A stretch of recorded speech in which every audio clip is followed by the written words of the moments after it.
Chapter 2, The Truth in the Drawer. I found something, Polly said now, and drew from her handbag a photograph. It was one of those sepia photographs that were common before the Great War, and it showed two boys standing before the door of a London house.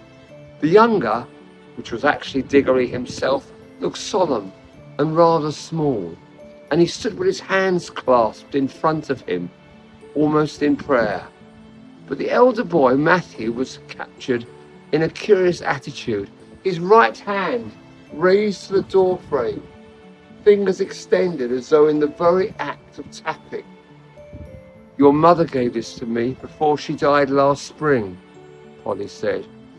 You know, she wanted you to have it, but I've been waiting for the right moment.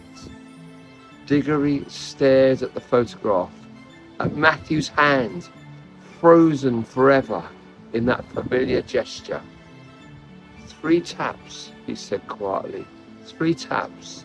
He wrote that he's still doing it, Polly observed, after all this time. Yes, Digory's voice was barely a whisper. He's still himself enough to remember that.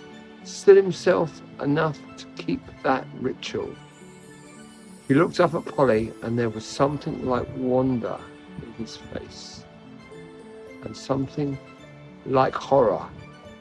55 years, Polly, 55 years in that place, and he's still tapping door frames for luck.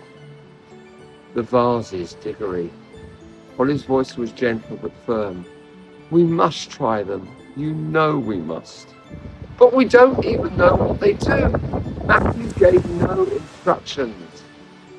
Then we shall determine what they do by the method we have always employed, said Polly briskly.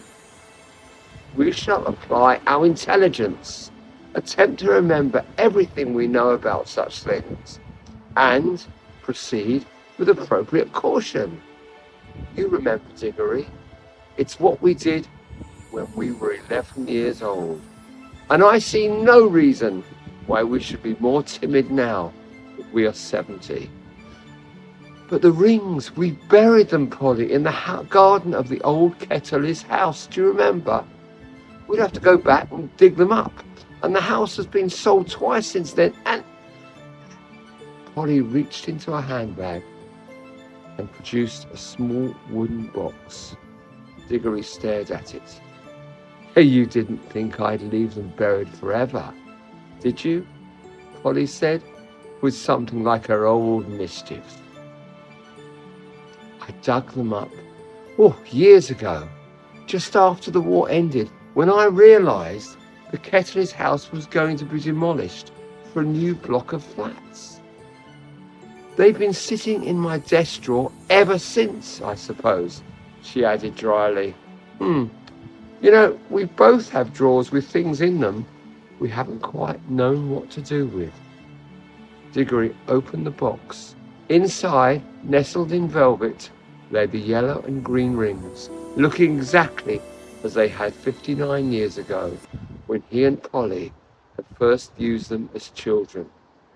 He reached out and touched one, very gently, remembering the terrible joy and terror of that first journey into the wood. Well then, he said slowly, I suppose we have no more excuses.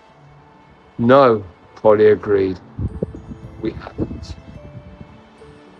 Chapter 3, The Wood Remembered.